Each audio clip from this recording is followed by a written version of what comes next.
June 1944.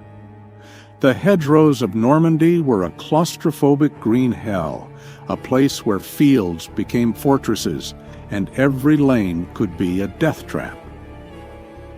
4 days after Omaha, an ordinary coil of telephone wire.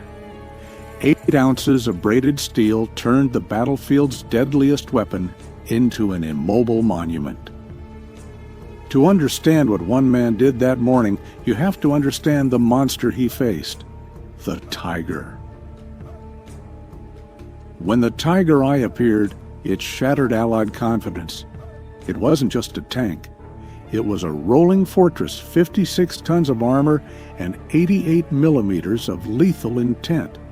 Its frontal hull, 100 millimeters of face-hardened steel. Turret front, 120.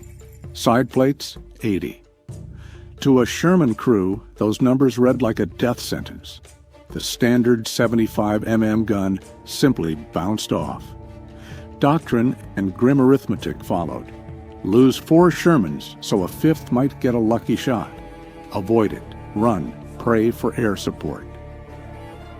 And its gun, the modified 88, was legendary. In the Tiger, that altered anti-aircraft cannon became a sniper. Long range, devastating accuracy. From a mile away, a Tiger could pick off a Sherman like a man picking apples. But monsters have seams. The brilliance of the Tiger was also its vulnerability. Look closely at its running gear. 9 overlapping road wheels per side, a lattice of precision engineering designed to spread 56 tons over soft ground. Perfect in a factory, beautiful on paper. In mud, sand, and shell-torn hedgerows, that beauty turned to brittle complexity. Grit packed between the wheels. Mud froze in winter and locked the suspension. A single stone wedged in the wrong place could fracture a torsion bar. To change an inner wheel, you needed cranes and half a day. This was not a design made for atrocious, improvisational war. 3 weeks after landing, Corporal James Mallister, 23, an electrician from Pittsburgh, saw a disabled Tiger abandoned on a lane. He climbed the hull. He ran his hands along the running gear. He felt the gaps, the angles, the way one thing could jam the next. Mallister wasn't an armor expert. He was plain-spoken, practical, a man who worked on systems that failed, who knew how tension behaved, how momentum could become an enemy when parts seize. The hedge country of Normandy, the Bocage turned the war into inches. Tanks could only pass down narrow sunken lanes. Visibility was a few meters under the thorns. On June 28th, at dawn, Mallister's platoon held one such sunken road. 32 men, 2 bazookas, 3 rifles per foxhole. Orders were simple: hold, delay, survive. At 0620, the Earth itself announced the Germans' low guttural Maybach engines and metal on cobbles. 4 Tigers moved in single file, guns trained to blast the hedgerow.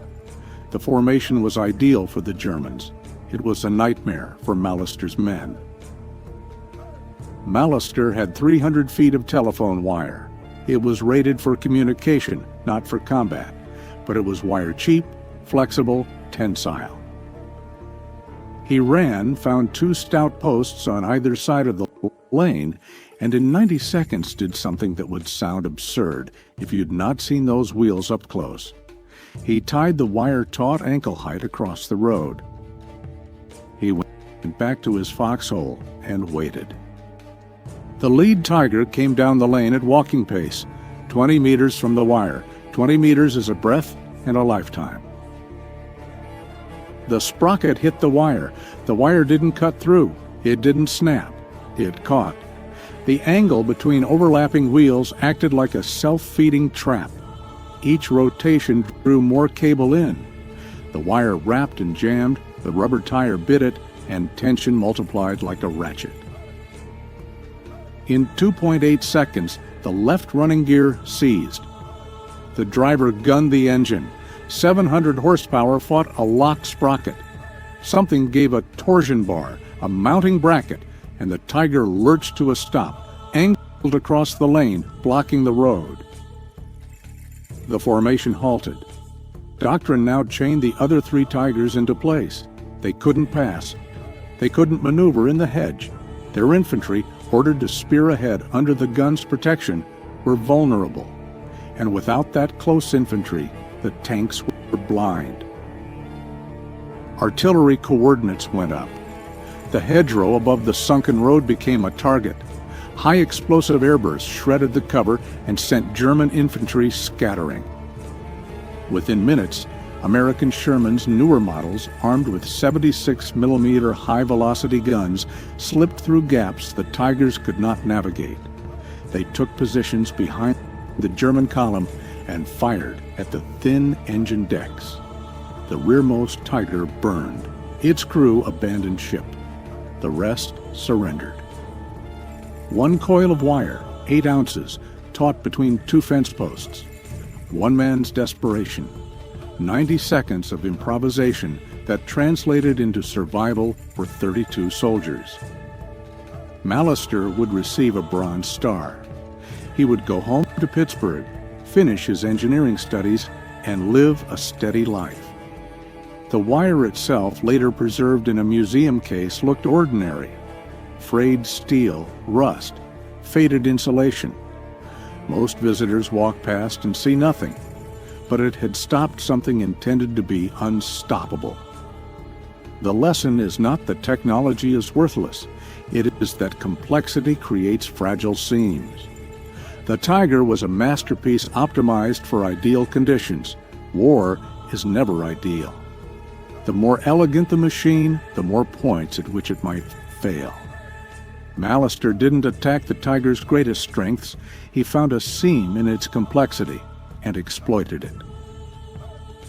Engineering without maintainability is a recipe for failure in war.